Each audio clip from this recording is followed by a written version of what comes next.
The council chambers were designed to make smaller species feel insignificant.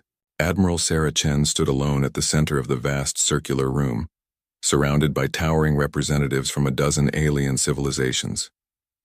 Each one looked down at her with barely concealed contempt. Above her head, holographic displays showed the burning wreckage of Andromeda Station. 2 million souls had died in the attack just 6 hours ago. The Velcros Dominion had struck without warning. Their fleet had torn through the Coalition's primary shipyards like a blade through paper. Now those same warships were regrouping at the edge of Coalition space, preparing for their final assault on the core worlds. Everyone in the chamber knew what that meant. Billions would die. Entire civilizations would be erased. High Counselor Vreth, a towering crystalline being whose species had mastered space travel when humans still lived in caves, broke the silence. His voice resonated through the chamber like breaking glass. The human had volunteered her fleet for combat operations. Again. It was the 5th time Earth had offered assistance in this war. And once again, the Council would have to explain why humanity's help was not needed. Admiral Chen waited patiently. She wore her dress uniform, crisp and dark blue, with silver stars on her shoulders. Her face showed no emotion. This only irritated Vreth more. Humans were supposed to be emotional creatures. They were supposed to be easy to read. But this woman stood like a statue, her hands clasped behind her back, her eyes fixed on the holographic display of devastation above her head.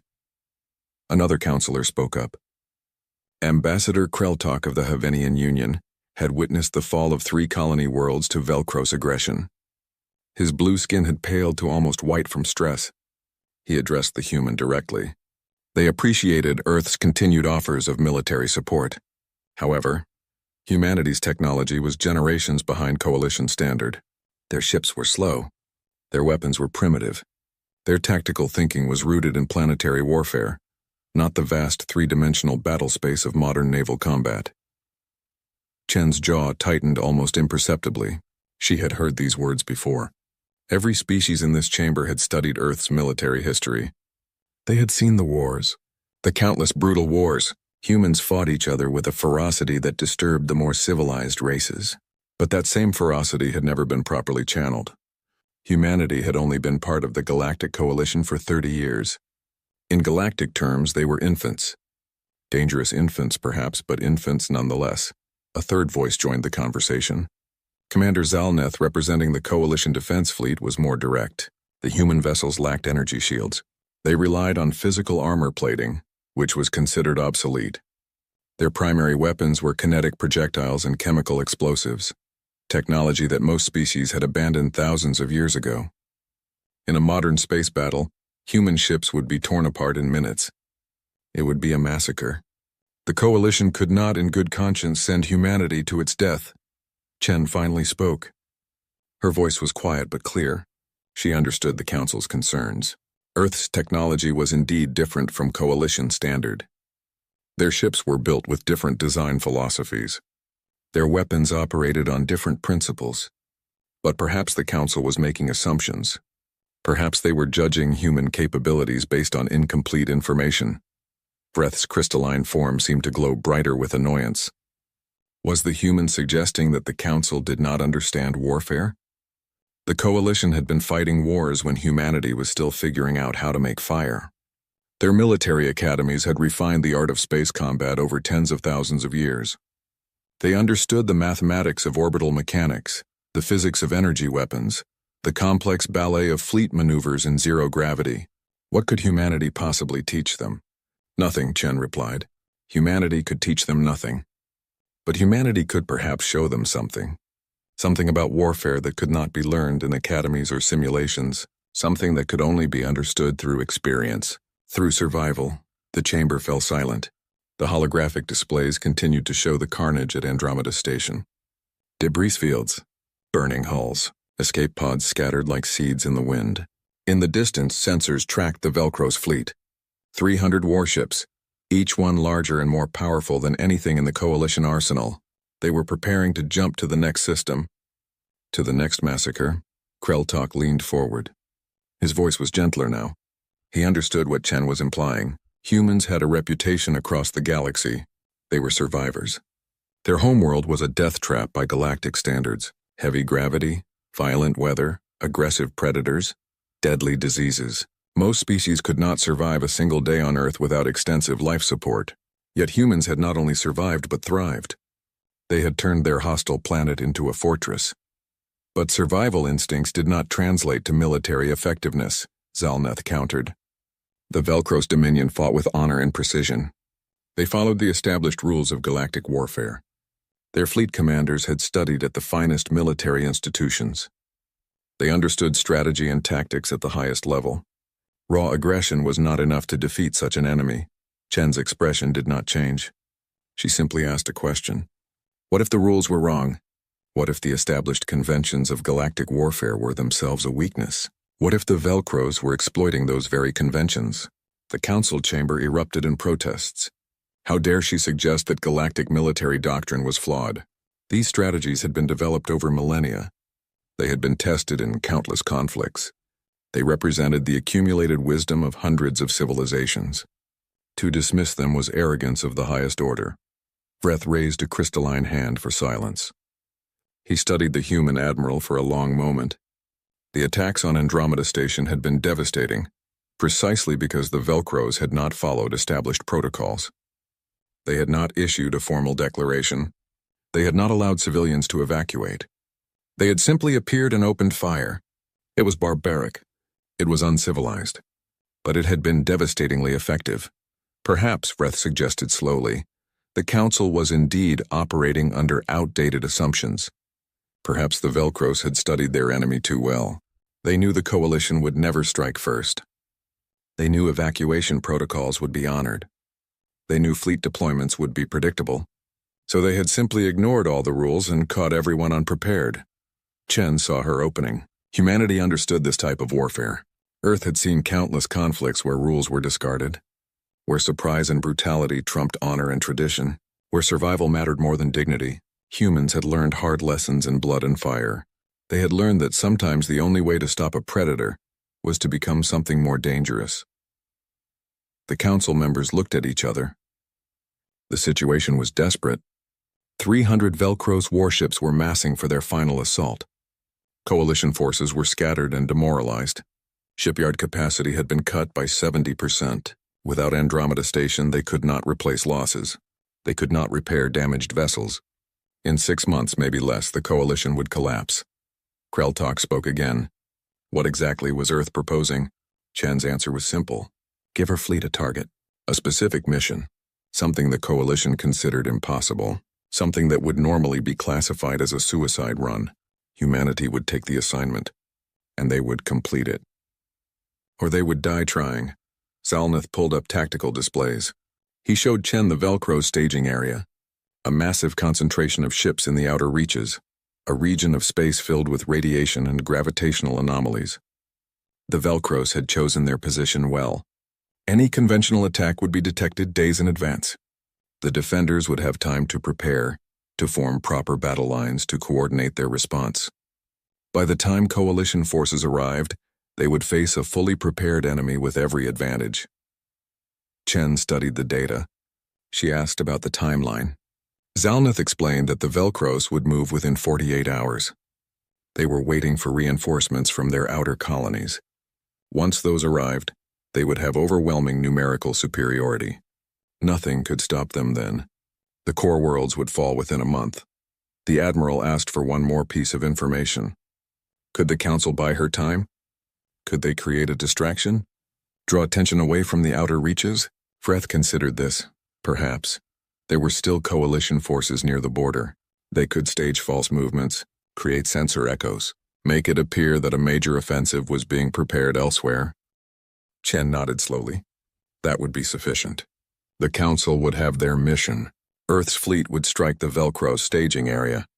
They would engage the enemy fleet directly, and they would do so before reinforcements arrived. The mission parameters were clear. Destroy the Velcro's fleet, prevent them from reaching coalition space, or fail completely. Vreth's form dimmed slightly. He had seen the projections. No fleet in the coalition could accomplish what Chen was proposing. The Velcros had too many ships, too much firepower, too strong a defensive position. This was not a military operation. It was a death sentence, he asked Chen directly. Did she understand what she was agreeing to? Did her crew understand?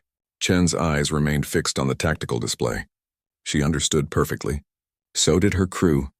Every human in her fleet had volunteered for this mission. They knew the odds. They knew what success would require. But they also knew something the Council did not.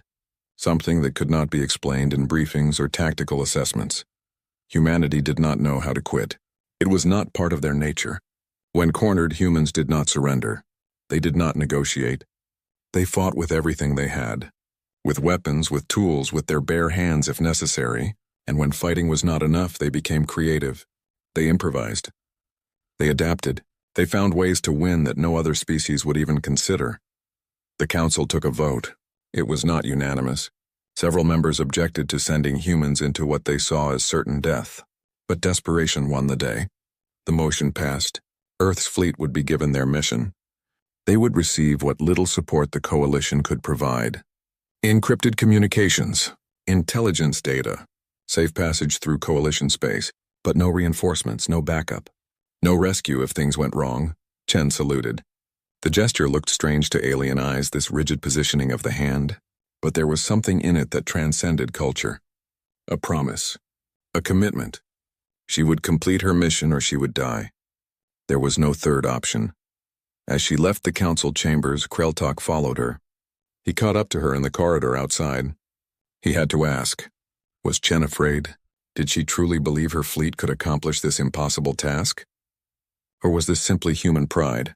The inability to admit defeat? Chen stopped and turned to face him. Her expression finally changed. A small smile touched her lips. It was not a pleasant smile. It reminded Kreltok of a predator showing its teeth. She told him that fear was natural. Fear kept you alert. Fear kept you alive. But fear was not the same as defeat. Humanity had faced extinction more times than the Council knew. Asteroid impacts, ice ages, supervolcanoes, pandemics, nuclear war. Every time they had survived. Every time they had adapted. Every time they had emerged stronger. The Velcros were just another extinction event. Just another threat to survival. And like every threat before them, they would learn a hard truth. Humanity did not just survive. Humanity thrived on adversity. The worse things became, the more dangerous humans became in response. Chen walked away, leaving Kreltok standing alone in the corridor. He watched her go, then returned to the council chamber. He found Vreth standing before the tactical displays, studying the human fleet composition. Kreltok asked the High Counselor what he was thinking. Vreth did not answer immediately. When he finally spoke, his voice was very quiet. They had made a terrible mistake, perhaps not in accepting Earth's offer, but in how they had perceived humanity all this time. They had seen primitive technology and assumed primitive thinking. They had seen barbaric history and assumed barbaric nature, but they had missed something crucial. Something that should have been obvious. Humans were not primitive. They were specialized. They had evolved on a world that tried to kill them every single day. They had developed not just to survive, but to dominate, to hunt, to fight, to win at any cost. And now the galaxy had given them a target. The Council had unleashed something that perhaps should have remained caged. Vreth looked at the tactical display one more time, at the 300 Velcros warships waiting in the outer reaches. He hoped they were ready for what was coming. Because ready or not, humanity was on its way. The bridge of the UHSV Indomitable was nothing like the sleek, pristine command centers of coalition warships. There were no holographic displays floating in the air, no crystalline interfaces responding to thought commands. Instead, there were physical screens, mechanical switches, and keyboards. The crew sat at workstations that looked almost primitive by galactic standards. But everything worked. Everything had redundancy. And most importantly, everything could be repaired with basic tools and spare parts. Admiral Chen stood in the center of the bridge, her hands resting on the railing of the command platform. Around her, the fleet was making final preparations for the jump to the outer reaches. 47 ships. That was Earth's entire contribution to this war. 47 vessels against 300 Velcros warships. The numbers were insane. The mission was impossible. Yet not a single member of her crew had requested transfer. Not one person had suggested they reconsider. Commander James Rodriguez approached from the tactical station. He was Chen's second in command, a veteran of the resource wars that had nearly destroyed Earth in the 22nd century. He had seen humanity at its worst, billions dead from nuclear fire and biological weapons, entire regions rendered uninhabitable, but he had also seen humanity rebuild, adapt, learn from its mistakes. Rodriguez handed Chen a data tablet, the final intelligence report from coalition sources, Velcro's fleet composition, estimated weapons loadout, defensive formations. It made for grim reading. Each Velcro's capital ship outgunned the Indomitable by a factor of 3. Their energy shields could absorb more punishment than human armor could withstand. Their faster-than-light drives were more efficient, giving them better strategic mobility. Chen read through the data without comment. Then she handed the tablet back to Rodriguez and asked him a simple question. Did any of this change their plan? Rodriguez smiled grimly. Not in the slightest. The plan had never relied on matching the enemy ship for ship. That would be suicide. Instead, they would do what humans had always done when facing superior force. They would cheat. The Admiral called for a fleet-wide briefing. Every ship captain, every department head, every officer who would be making critical decisions in the coming battle. They assembled in virtual conference, their faces appearing on screens around the bridge. Chen recognized most of them. Some had served with her for decades. Others were younger, products of Earth's accelerated military training programs. But all of them shared one thing in common. They understood what was at stake. Chen did not waste time with speeches. She brought up a tactical display showing the Velcro staging area. The enemy had positioned themselves well. They occupied a region of space near a pulsar, using its intense radiation to mask their exact numbers and locations. Any attacking force would have to fight through electromagnetic interference. Sensors would be degraded. Communications would be difficult. Targeting would be imprecise. The Velcros thought this made them safe. They thought the radiation would protect them from surprise attack. But they had made assumptions based on coalition warfare doctrine. They expected enemy forces to announce themselves, to deploy into proper battle formations, to engage according to established protocols. The Velcros had studied their opponents well. Unfortunately for them, they had studied the wrong opponents. Chen explained the human approach. They would not announce themselves. They would not form battle lines. They would not follow any protocols that the Velcros might anticipate. Instead, they would use the pulsar's radiation to their advantage. Human ships were designed with heavy electromagnetic shielding. It made them heavier, slower, less efficient, but it also meant they could operate in environments that would blind coalition vessels. The fleet would approach from multiple vectors. They would use gravity assists from nearby stellar bodies to build velocity. By the time they reached the Velcro's position, they would be moving at speeds that made evasion nearly impossible.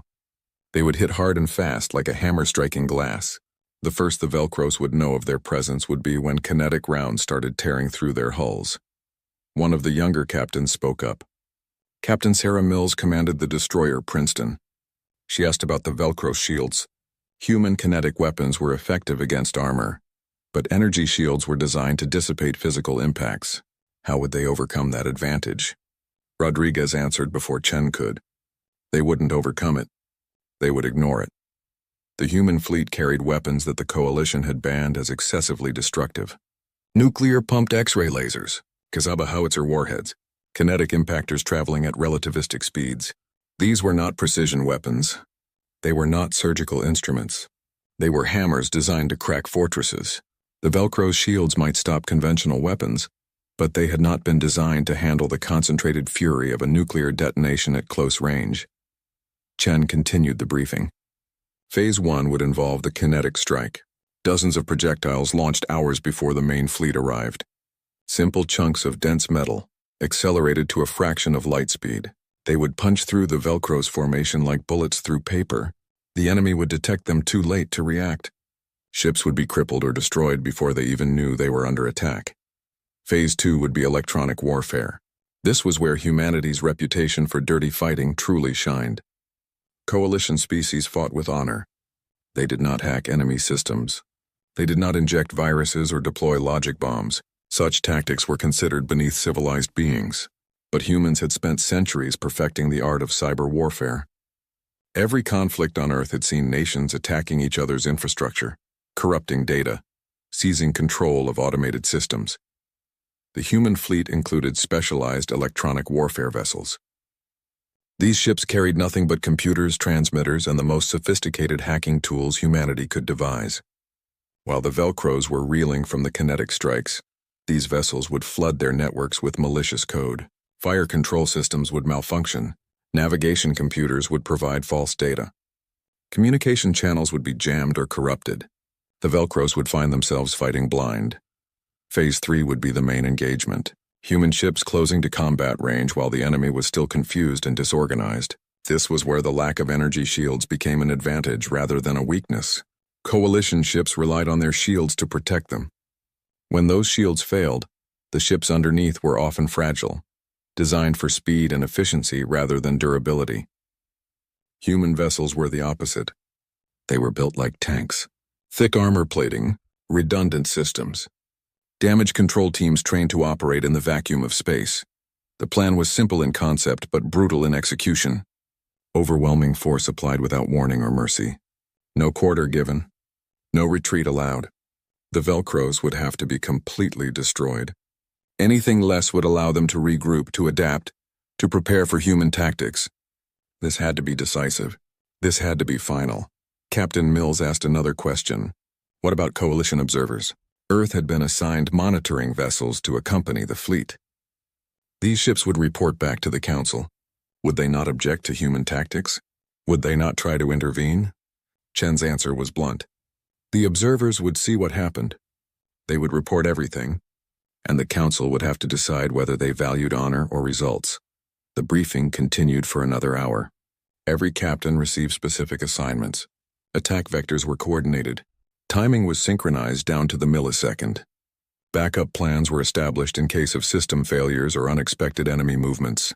By the time Chen dismissed the conference, every person in the fleet knew exactly what was expected of them. More importantly, they knew why it mattered. After the briefing ended, Rodriguez remained on the bridge. He stood beside Chen, both of them looking at the main view screen. It showed the fleet in formation. Dozens of human warships preparing for the jump to faster-than-light travel. They looked small compared to coalition vessels. Ugly and utilitarian, but there was something purposeful about them. Something threatening. Rodriguez broke the silence. He asked Chen if she had thought about what would happen after the battle. Assuming they survived, assuming they succeeded, what would the galaxy think of humanity then? They were about to demonstrate levels of violence that would shock the coalition. They were going to show every civilized species in the galaxy just how brutal humans could be when pushed to their limits. Chen considered the question carefully. She admitted that she had thought about it. The coalition had treated humanity like children. Potentially dangerous children, but children nonetheless. After this battle, that would change. Fear would replace condescension. Other species would look at humans differently. They would see the capacity for organized destruction that had allowed humanity to dominate Earth. And they would wonder if humanity might someday turn that capacity against them. But that was a problem for tomorrow. Today the galaxy needed humanity to be exactly what they were. Survivors, fighters, killers when necessary. The Velcros Dominion had chosen violence as their path. They had attacked civilians. They had broken every rule of civilized warfare. They had to be stopped. And stopped in a way that would discourage any other species from following their example. Rodriguez nodded slowly. He understood. This was not about glory or honor. This was about sending a message, about establishing a precedent. Any species that chose total war would face total destruction. Humanity would ensure that lesson was learned. They would write it in fire and steel across the stars. Future generations would remember what happened in the outer reaches. They would remember what humanity was capable of when provoked. The jump countdown began. Engineers verified faster-than-light drive systems. Navigation confirmed the route. Weapons officers prepared their systems. Damage control teams stood ready. Across the fleet, 47 ships and their crews made final preparations. Most of them would not return. They knew this. The odds were overwhelming. But not one of them hesitated. Chen thought about the Coalition Council. About Vreth and Kreltok and all the others who had looked at humanity with such dismissive certainty. They thought they understood Earth. They had studied human history, human wars, human psychology. They had reached their conclusions based on data and analysis. But they had missed something fundamental, something that could not be captured in reports or databases. Humanity had been fighting for survival since the species first stood upright on the African savanna. Every day was a battle against nature, against predators, against each other. Other species had evolved on garden worlds protected by benevolent ecosystems. They had developed technology and civilization in relative peace. But Earth had been different. Earth had been hostile, and it had made humans something unique in the galaxy, not smarter than other species, not stronger or faster, but more stubborn, more adaptable, more willing to do whatever was necessary to survive. When coalition species faced extinction, they often accepted it with dignity. They prepared for the end with grace and resignation. But humans did not know how to accept defeat. When faced with extinction, they became more dangerous, not less. They fought harder, thought faster, took greater risks. The countdown reached 10 seconds. Chen activated the fleet-wide channel one last time. Her message was brief. She reminded them why they were here. 2 million souls lost at Andromeda Station. Billions more at risk if they failed. The future of the coalition. Perhaps the future of galactic civilization resting on their shoulders. It was too much responsibility for anyone, but someone had to bear it. And humanity had volunteered. She told them to remember their training, to trust their instincts, to fight not for glory or honor but for the survival of everyone counting on them, and most importantly to show the galaxy what humanity truly was. Not primitive, not barbaric, but perfectly evolved for one specific purpose: to survive, to endure, to win. The countdown reached 0. Space twisted. Reality bent. The human fleet vanished from coalition space, leaving behind only fading energy signatures and a handful of observer vessels. The observers would follow at a safe distance, their advanced sensors recording everything that happened. They would be witnesses to what came next. On the bridge of the Indomitable, Chen felt the familiar disorientation of faster-than-light travel. The journey would take 6 hours. 6 hours to reach the Velcro staging area. 6 hours to prepare for what would come after. She looked around at her bridge crew. Young faces, determined expressions. Every one of them had volunteered for this mission knowing they might not survive. Every one of them had chosen to fight anyway. Rodriguez stood beside her, arms crossed, eyes fixed on the navigation display. He was thinking about his family back on Earth. 3 children and 2 grandchildren. He had left them messages just in case. Told them he loved them. Told them he was proud of them. But he had not told them he was afraid. Fear was natural, but it could not be allowed to interfere with duty. The fleet traveled through the strange unreality of faster-than-light space. Hours passed. Systems were checked and rechecked. Weapons were armed.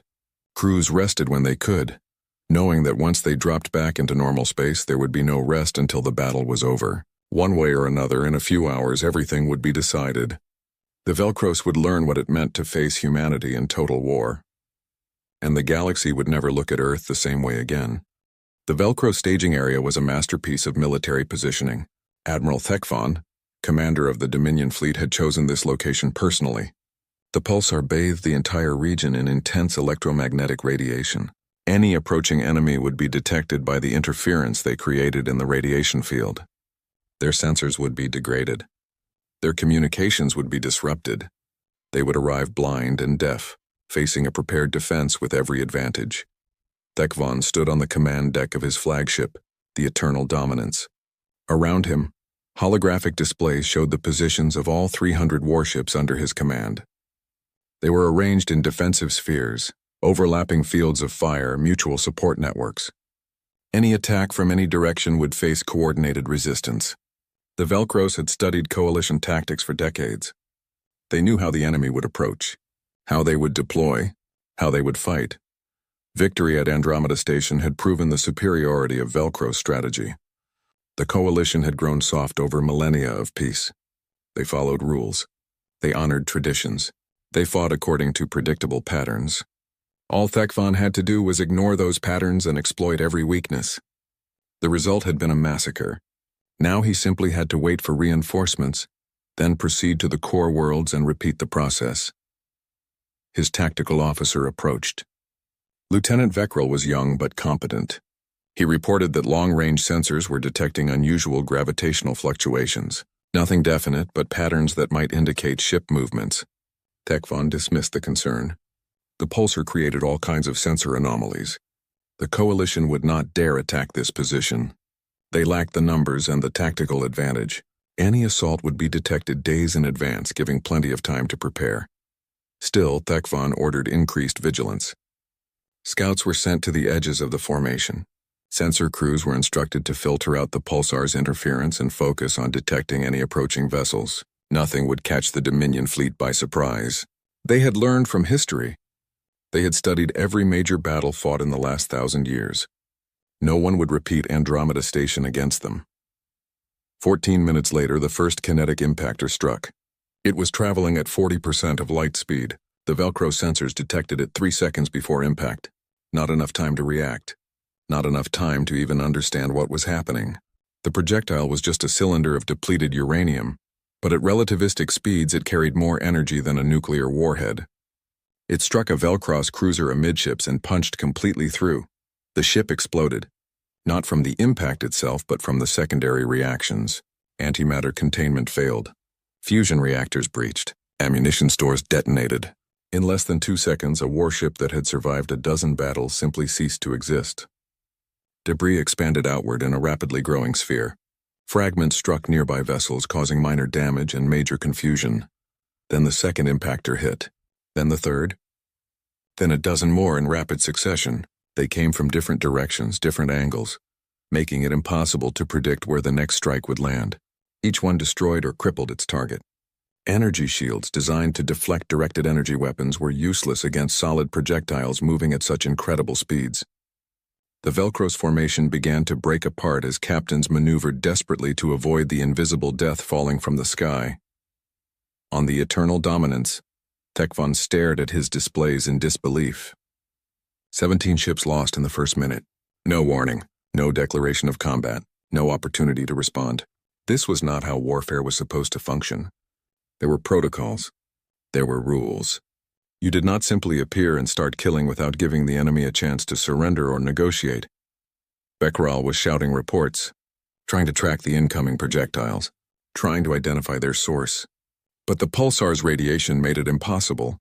The impactors were too small, too fast, too numerous. They had been launched hours ago, probably from beyond the range of Velcro sensors. Now they were simply falling through space, guided by the most basic targeting systems, relying on momentum rather than propulsion. Tekvon ordered all ships to activate maximum shielding and begin evasive maneuvers. But the formation was too tight. Ships designed to support each other were now in each other's way. Collisions became a danger as captains tried to avoid both the impactors and their fellow vessels. The carefully planned defensive arrangement collapsed into chaos in a matter of minutes. Then the electronic warfare began. It started subtly. A communications channel would drop. A sensor reading would flicker. Navigation systems would show minor discrepancies. Within seconds, the problems escalated. Fire control computers began targeting friendly vessels. Identification systems marked allies as enemies. Automated defense systems started firing at ghosts that did not exist. The Velcros had built their fleet using coalition technology. Standard systems, proven designs, but those systems had never been hardened against cyber attack. The very concept was considered dishonorable by galactic standards. No civilized species would attempt to hack enemy computers during battle. It was considered a form of cheating, like poisoning an opponent before a duel. Human cyber warfare specialists had been studying coalition network architecture for 30 years. They knew every weakness, every backdoor, every unpatched vulnerability. Now they exploited all of them simultaneously. Malicious code flooded through communication channels. Logic bombs activated in critical systems.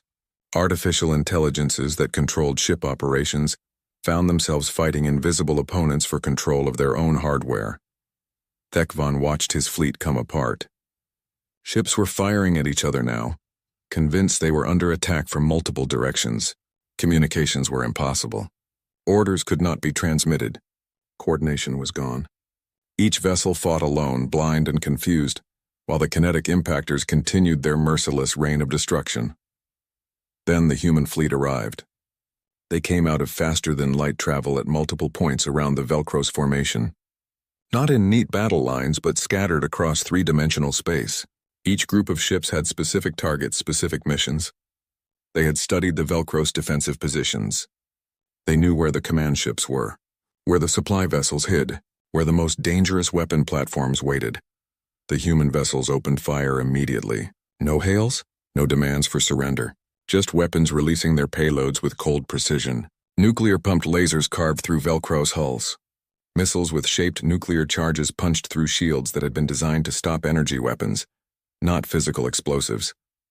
Railguns launched projectiles at velocities that made interception impossible. Admiral Chen watched the battle unfold from the bridge of the Indomitable. The main view screen showed a tactical overlay, colored icons representing ships, weapons, threats. It looked almost abstract, like a computer simulation, but each icon represented real vessels, real people, humans killing and dying, Velcros being systematically destroyed. This was not glorious. It was not heroic. It was simply necessary. Rodriguez provided running commentary from the tactical station. The Princeton had destroyed 3 Velcros frigates. The destroyer Moscow had taken damage but remained combat effective. The carrier Yorktown was launching drone swarms, overwhelming enemy point defense systems. Everywhere the humans attacked, Velcros ships died, but the Velcros were not helpless. As the initial shock wore off, some captains managed to organize responses. Groups of ships formed defensive clusters. Fire was concentrated on individual human vessels. The destroyer Wellington took multiple hits and went dark, its systems failing, its crew dead or dying. The frigate Canberra lost propulsion and drifted helplessly through the battle zone until a Velcros energy beam cut it in half. Chen noted the losses without emotion. They were within acceptable parameters.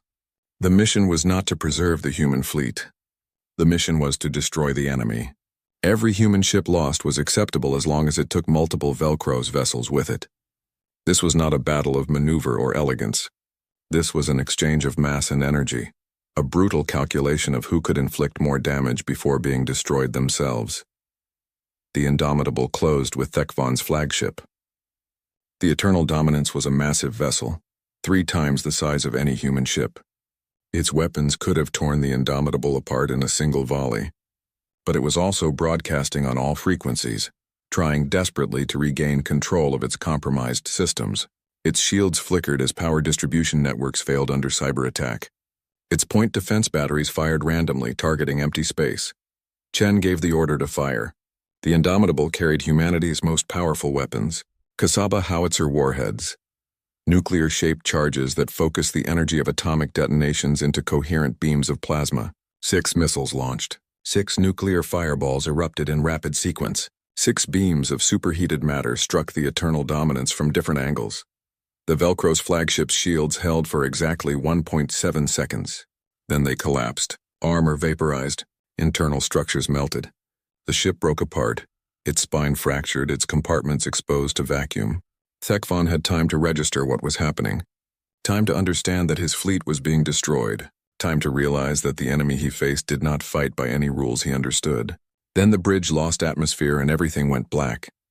The death of the flagship had a profound effect on Velcros morale.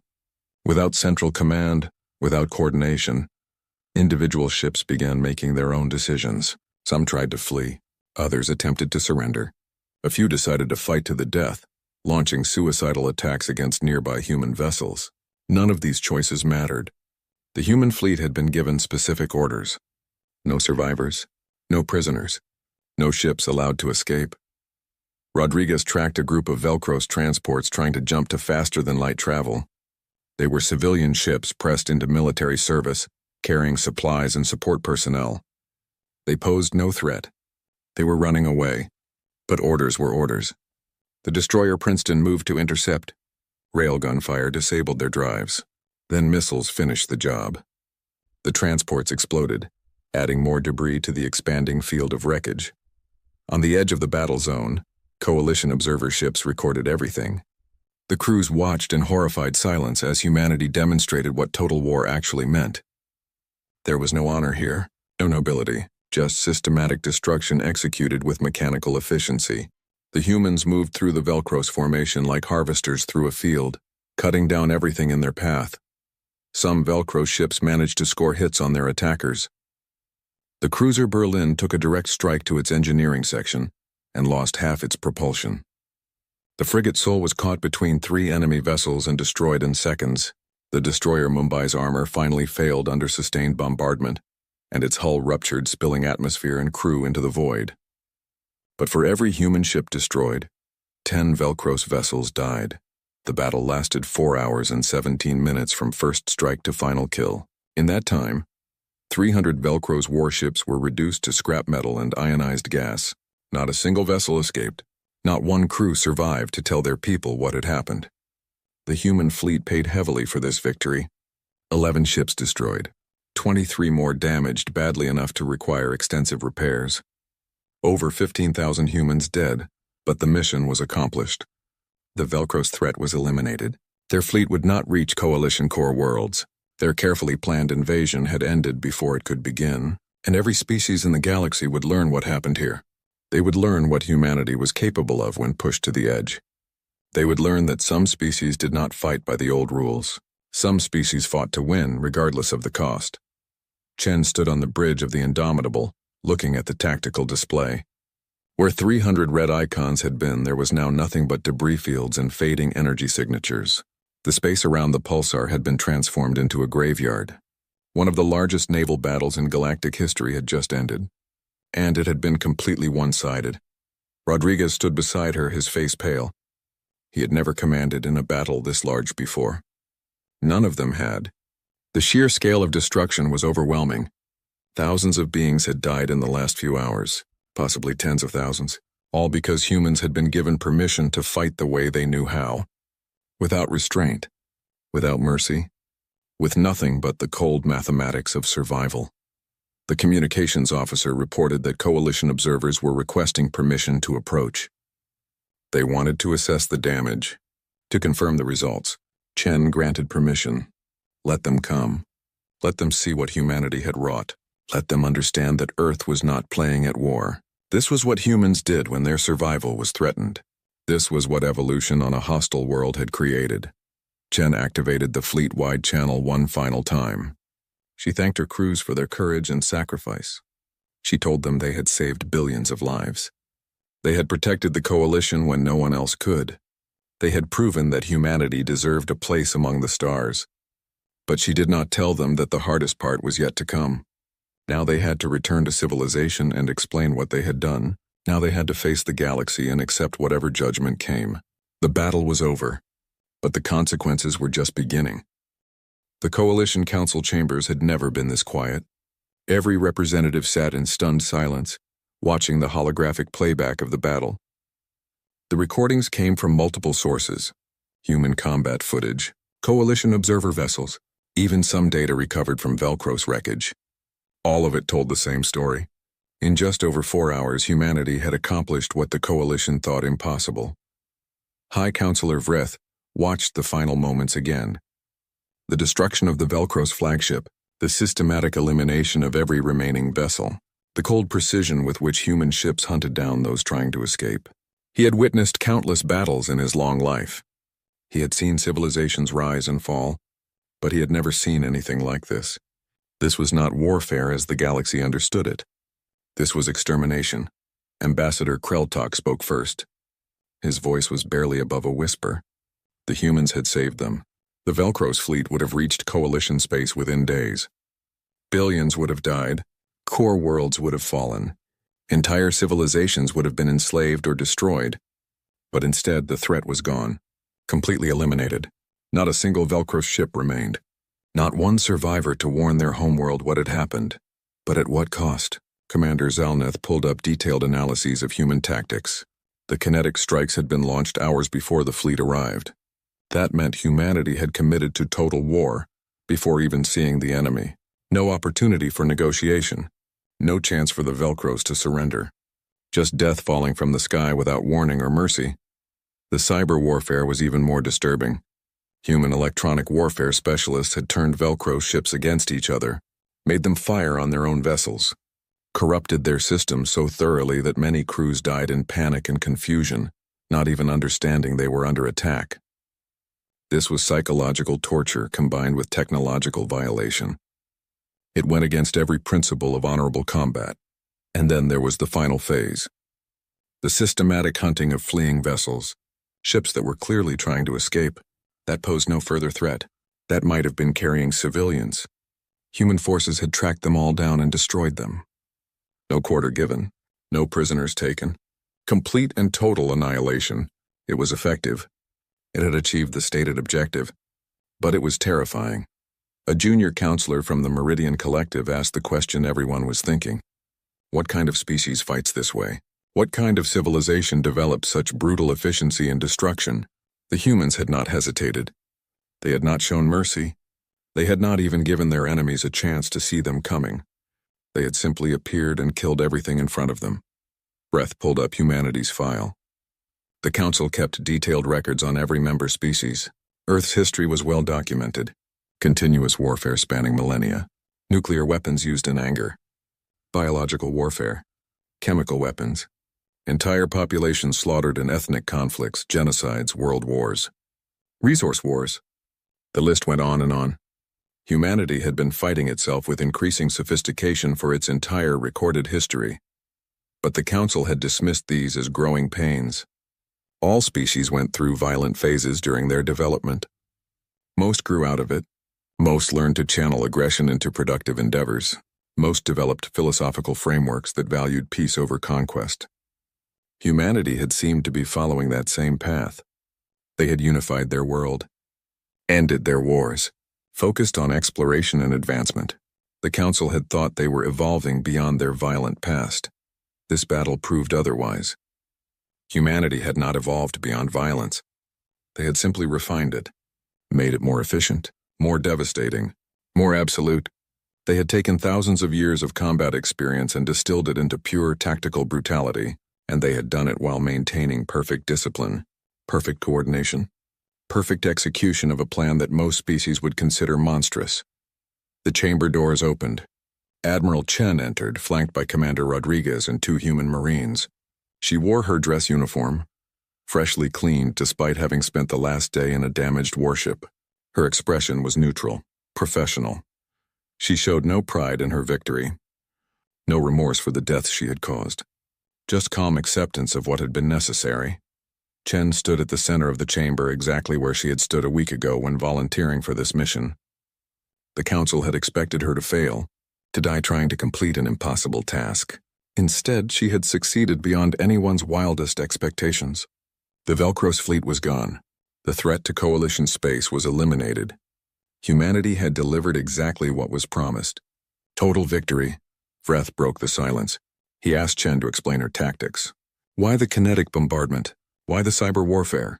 Why the refusal to accept surrender? Why the systematic destruction of fleeing vessels? Chen's answer was simple and direct. Because those tactics won.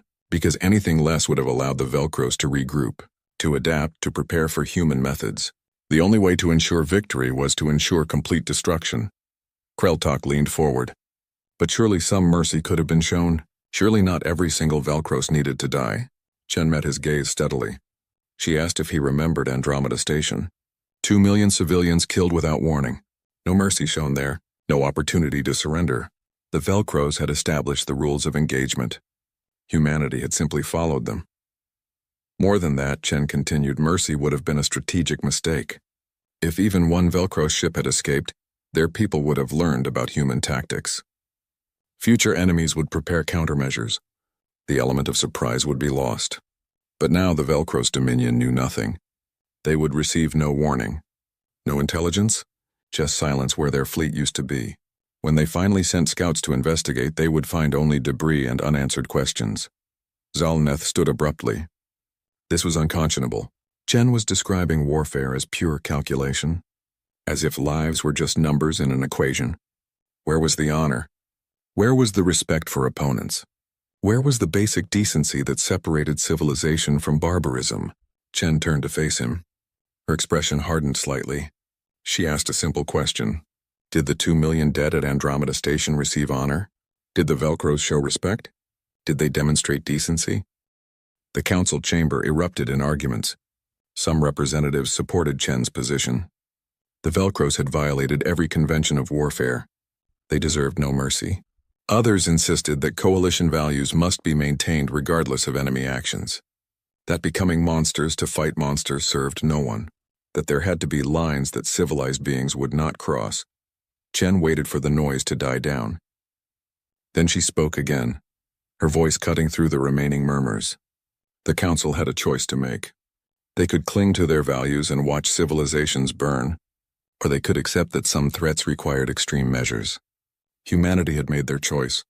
They would do whatever was necessary to protect innocent lives. If that made them monsters in the eyes of the galaxy, so be it. Better to be a living monster than a dead saint. Vreth raised a hand for silence. The debate could continue later. For now, there were practical matters to address. The Velcros Dominion still existed. Their homeworld and colonies remained intact. When they learned their fleet was destroyed, they would respond. Possibly with another attack, possibly with attempts at negotiation. Either way, the coalition needed to be prepared. He asked Chen what humanity recommended.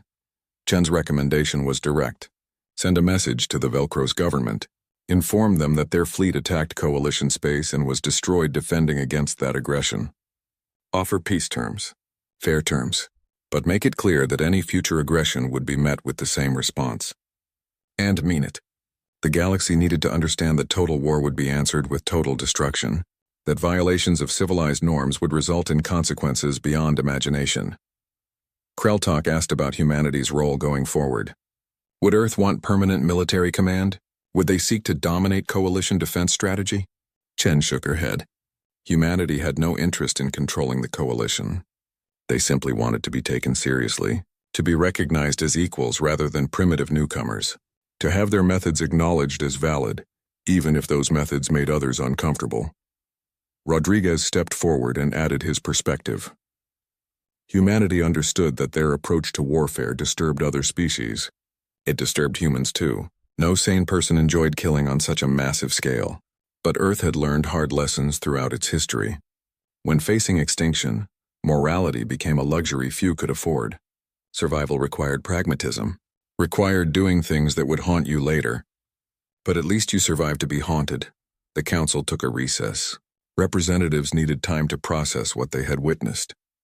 Time to consult with their governments. Time to decide how to respond to this new reality. Humanity was no longer the primitive species they could dismiss. Earth had proven itself capable of decisive action on a scale that shocked the galaxy. The question now was whether that capability made them valuable allies or dangerous threats. During the recess, Chen and Rodriguez waited in an anteroom. Other human officers joined them. Captain Mills from the Princeton, looking exhausted but satisfied. Commander Park from the Seoul, mourning the loss of his ship but proud of his crew's sacrifice. Lieutenant Chen, no relation to the Admiral, recovering from injuries sustained when the Berlin was damaged. They had all survived. They had all contributed to the victory, and they all carried the weight of what they had done. Mills spoke quietly. She had destroyed multiple Velcros vessels, watched them break apart, seen escape pods launching. She knew there were beings in those pods, individuals with families, dreams, lives, but she had followed orders, tracked them down, made sure none escaped. It would take time to process that. Time to accept what she had become. But she would carry that burden because it meant billions of others would not have to. Chen listened to her officers, heard their doubts and guilt. She felt the same things.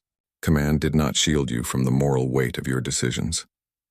If anything, it made that weight heavier. She had ordered the deaths of thousands, perhaps tens of thousands, not in hot blood or blind rage but with cold calculation, because it was necessary, because it achieved the objective, because it protected those she was sworn to defend. The recess ended. The council reconvened. Representatives took their positions, looking grave and troubled. Vreth stood to deliver their decision. After considerable debate, the council had reached a consensus. Humanity would be offered a permanent seat on the Coalition Security Council. Earth's military forces would be integrated into coalition defense planning. Human tactical doctrine would be studied and, where appropriate, adopted. But there would be conditions. Human forces would operate under coalition oversight. Certain weapons would be restricted to specific scenarios. Cyber warfare capabilities would be regulated. Humanity's more extreme tactics would be reserved for situations of existential threat. The galaxy acknowledged Earth's effectiveness, but it also recognized the danger of normalizing such brutal methods. Chen accepted these terms without argument. She had expected restrictions. Humanity's demonstration of force had been necessary, but it had also been frightening. Other species needed reassurance that Earth would not become the next Velcro's dominion, that humans could be trusted with power, that they would use their capabilities responsibly, even if their definition of responsible differed from galactic norms. Kreltok approached Chen after the formal proceedings concluded. He told her that he had been wrong to dismiss humanity. Earth's people had saved the coalition when no one else could. They had accomplished the impossible. But he had one question. Was Chen proud of what she had done? Did she consider the battle a triumph? Chen considered her answer carefully. Pride was not the right word. She had done her duty, protected innocent lives, eliminated a threat to galactic peace. But the cost had been enormous. Thousands dead on both sides. Technologies and tactics that could never be forgotten would forever change how wars were fought.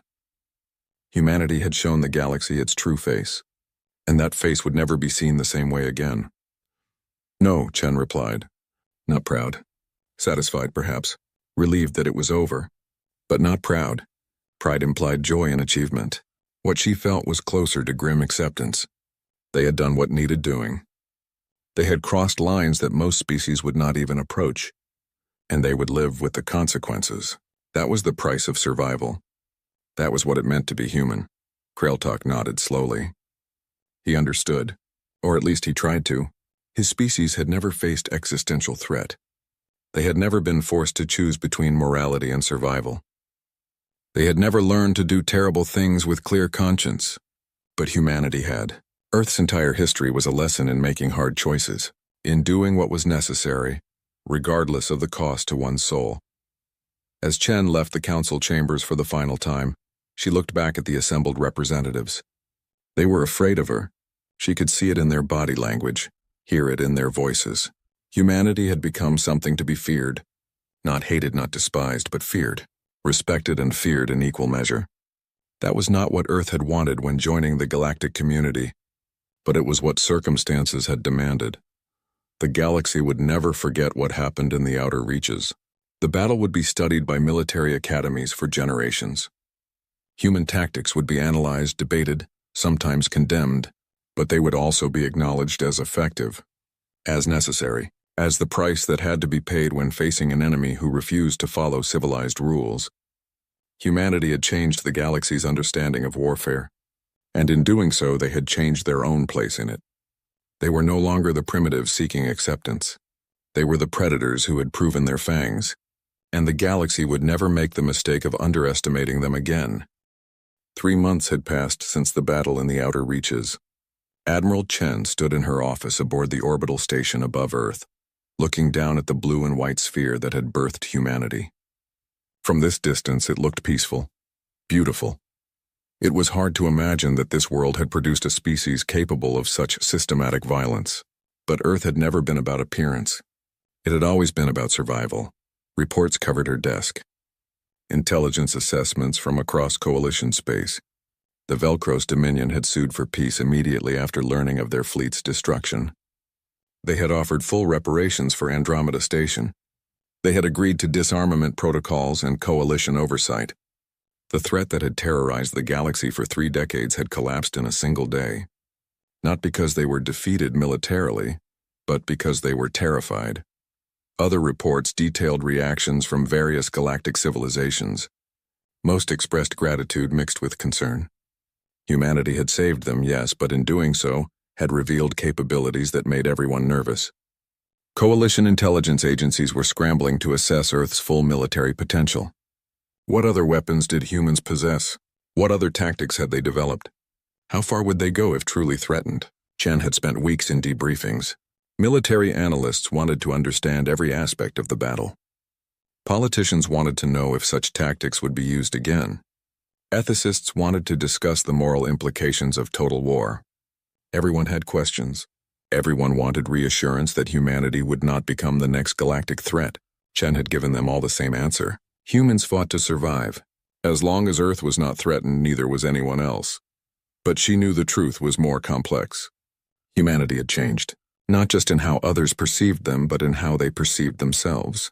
Before the battle, Humans had been eager to prove themselves worthy of galactic civilization, to show they could be peaceful, cooperative, valuable members of the coalition. Now that illusion was gone. Everyone knew what humans were capable of. And more importantly, humans knew it too. Her door chimed. Commander Rodriguez entered, carrying more data tablets. He looked older than he had 3 months ago. They all did. War aged people in ways that time alone could not. He reported that the memorial service for fallen crew members would begin in an hour. Chen nodded. She had attended too many such services in her career. But these felt different. These deaths had achieved something, had meaning. But meaning did not make them easier to bear. Rodriguez sat down without being invited. They had worked together long enough for such informality. He asked Chen if she ever regretted accepting the mission, if she wished the council had sent someone else to face the Velcros. Chen considered the question. Regret was a luxury. The mission had been necessary. Someone had to do it. If not her, then another human commander would have made the same choices, carried the same burdens. But Rodriguez was asking something deeper. Not whether she regretted the mission, but whether she regretted what humanity had become because of it. Chen admitted she did not have a good answer. Humans had always been capable of extraordinary violence. Earth's history proved that. But for 30 years they had pretended otherwise. They had tried to be something they were not. The battle had simply removed the pretense, revealed the truth. Was that better or worse? She did not know. Rodriguez shared his own thoughts.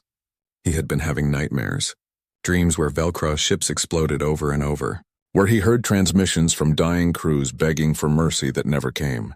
He knew those deaths were necessary, knew the mission required complete destruction, but necessity did not erase memory, did not silence the voices of those he had killed. He wondered if he would ever stop hearing them. Chen told him honestly that he probably would not. The price of command was carrying the weight of decisions that others could not understand. Every person who died following your orders stayed with you. Every hard choice left scars. But those scars were proof that you still had a conscience, still cared about the cost of victory. The day those voices stopped bothering you was the day you became truly dangerous. Rodriguez appreciated her honesty, even if it was not comforting. A priority message arrived. High Counselor Vreth was requesting a meeting. Chen and Rodriguez made their way to the communication center, where a holographic projection of the crystalline alien appeared. Vreth's form was dimmer than usual, suggesting fatigue or stress. He informed them that several coalition members had submitted formal requests for human military advisors. They wanted to learn from Earth's tactics, wanted to understand how humanity approached warfare. Chen asked if this was wise. Teaching other species how to fight like humans could be dangerous. What happened when those species decided to use those methods against each other, or worse, against Earth? Vreth acknowledged the concern, but the alternative was worse. The galaxy had seen what happened when civilized warfare met uncivilized opponents. The Velcros had exploited every weakness in coalition doctrine. Future enemies would do the same unless the coalition adapted. More than that, Vreth continued, the galaxy needed to understand that humans were not unique in their capacity for violence. Every species had that capacity. Most had simply never been forced to develop it. Earth's hostile environment had made humans specialists in survival. But any species could learn those skills if properly motivated. The question was whether they would learn from humanity's example or repeat humanity's mistakes. Chen agreed to provide military advisors, but with conditions. Human doctrine would be taught as a last resort, not a first choice. Other species needed to understand that total war came with terrible costs, that it should only be employed when survival was truly at stake, that once you crossed certain lines you could never fully return. War had to remain something to be avoided, not embraced. Violence had to be a tool of necessity, not preference. Vreth accepted these conditions. He admitted that the Council had learned a valuable lesson. They had dismissed humanity because of differences in technology and culture. They had failed to recognize that different did not mean inferior. That alternative approaches had value, that newcomers to galactic civilization might have insights that ancient species had forgotten. The Council would not make that mistake again.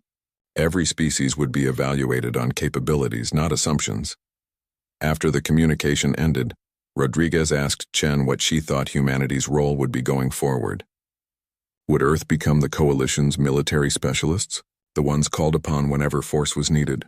Chen hoped not. That would be a dangerous path.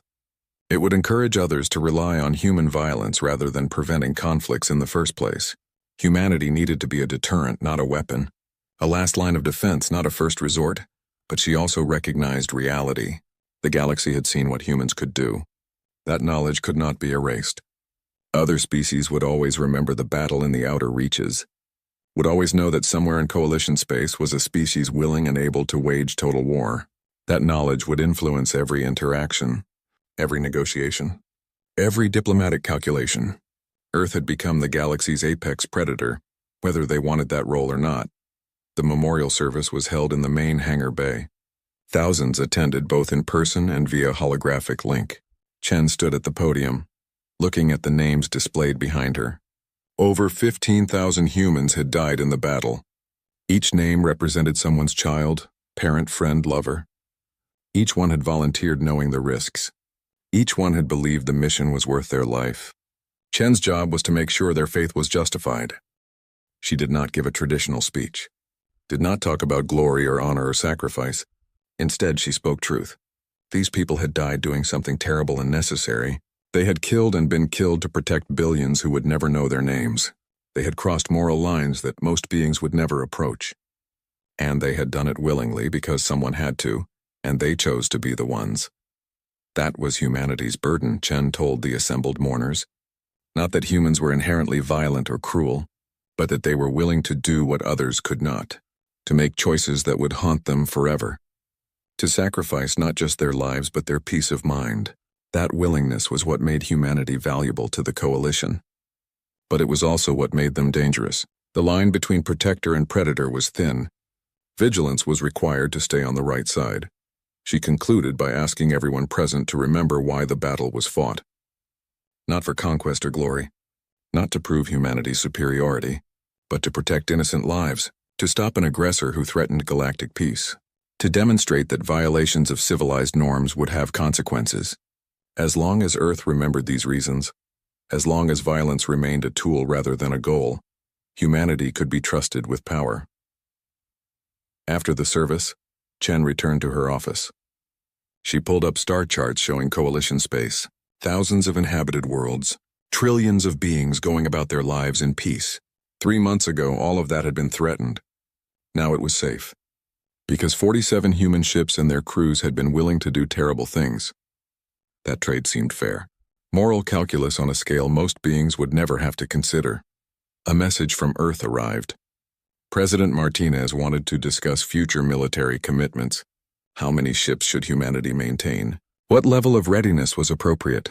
How should Earth balance its role as coalition protector, with its desire to be seen as more than just warriors?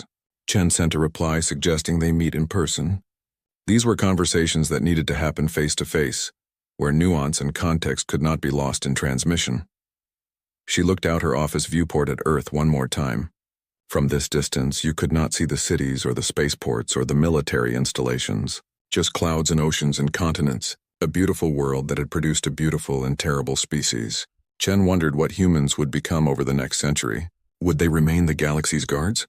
Would they find ways to transcend their violent nature? Or would they succumb to it, becoming the very thing they had fought against? The answer would depend on choices made in moments like this, on leaders who understood the weight of power, on citizens who questioned authority, on a culture that valued peace even while maintaining the capacity for war. Earth had proven it could fight when necessary. Now it needed to prove it could exercise restraint when fighting was not necessary. That second test might be harder than the first. Rodriguez appeared in her doorway again. He had received word that several younger officers wanted to request transfers to diplomatic service. They had seen enough combat, wanted to use their experience to prevent future conflicts rather than fight them. Chen approved immediately. Humanity needed people like that. Warriors who understood war well enough to know it should be avoided. Survivors who could teach others how to survive without resorting to violence. Perhaps that would be humanity's greatest contribution to galactic civilization. Not showing them how to fight more effectively, but showing them why fighting should be a last resort. Teaching through example that victory in war came with costs that no amount of territory or resources could justify. using Earth's violent history as a cautionary tale rather than an instruction manual. That would be a legacy worth creating. Chen pulled up one final report. Coalition intelligence had detected several potentially hostile civilizations on the far edges of known space. They were watching humanity carefully, trying to assess whether Earth represented a threat or an opportunity. Their evaluation would determine whether they chose cooperation or conflict. Humanity's actions over the coming years would shape that decision. The burden of being the galaxy's apex predator was not just having the strength to fight. It was having the wisdom to know when not to fight. The discipline to restrain power even when using it would be easier. The courage to choose peace when war was possible. These were harder than any battle, required more strength than any weapon could provide. But they were essential if humanity wanted to be more than just another violent species. Rodriguez asked Chen if she thought humanity was up to the challenge. If Earth could really balance being powerful protectors and peaceful citizens. Chen admitted she did not know. Humans had surprised everyone, including themselves, with what they accomplished in the outer reaches. Maybe they would surprise everyone again by proving that strength did not require cruelty, that capability for violence did not mandate its use, that the best warriors were those who fought only when all other options were exhausted. Time would tell. The battle was over. The immediate threat was eliminated. But the real test was just beginning. Could humanity maintain its edge without becoming the monster others feared? Could they remain vigilant without becoming paranoid? Could they protect without dominating? These questions did not have easy answers. Perhaps they had no final answers at all. Just choices made daily, moment by moment, person by person. Chen stood and prepared to return to Earth. She had meetings to attend, reports to file, decisions to make about humanity's future role in galactic affairs. But first she would visit the memorial wall one more time. Look at those names. Remember what they sacrificed. Remember why it mattered. Those memories would keep her grounded. Keep her focused on what truly mattered. Not power or prestige or galactic influence, but the simple goal that had driven humanity from the beginning. Survival. Not just for Earth, but for everyone under their protection. As she walked through the station, crew members stopped to salute. Some looked at her with admiration, others with something closer to awe, a few with what might have been fear. Chen accepted all of it. She had become a symbol of humanity's capability for organized violence, a reminder that humans could be as dangerous as they were brave. That role was uncomfortable, but someone had to bear it. Someone had to show the galaxy that mercy had limits, that peace could only exist when predators chose restraint. The shuttle to Earth was ready. Chen boarded with Rodriguez and several staff members. As the vessel descended through the atmosphere, she watched her homeworld grow larger. Cities appeared, oceans and mountains and forests. This was what they had fought for. What 15,000 humans had died protecting, not abstract concepts like honor or glory, but real places where real people lived real lives. That was worth any cost, any burden, any moral compromise. The shuttle landed at military headquarters. Chen was greeted by honor guards and officials. Ceremonies were performed. Awards were distributed. Speeches were made about humanity's courage and capability. Through it all, Chen maintained her composure, accepted praise with appropriate humility. But inside she was thinking about the Velcros, about the thousands who died in the outer reaches, about whether history would judge her actions as necessary or monstrous. Eventually the ceremonies ended. Chen was alone in her quarters looking at Earth through a window. Rodriguez's question echoed in her mind. What would humanity become? The answer depended on choices not yet made, on challenges not yet faced, on whether humans could maintain their humanity, even while acknowledging their capacity for inhumanity. It was a paradox with no easy resolution, but Chen had faith. Not blind optimism, but earned trust. Humanity had survived ice ages and plagues and wars and near extinction. They had adapted to every challenge Earth threw at them. They had learned from mistakes, however slowly. They had built civilizations and then rebuilt them when they fell. If any species could walk the narrow path between protector and predator, it was humans. They had the experience, the discipline, the moral flexibility to do terrible things for good reasons. Now they just needed the wisdom to know when those reasons were real and when they were excuses. The galaxy was watching. History was watching. And humanity would prove one choice at a time whether they deserved the power they had claimed. The opposition had ceased to be. Now came the harder part, living with what that required. Building something better from the ashes, proving that the galaxy's newest apex predator could also be its greatest guardian. That was the real test. And it had only just begun.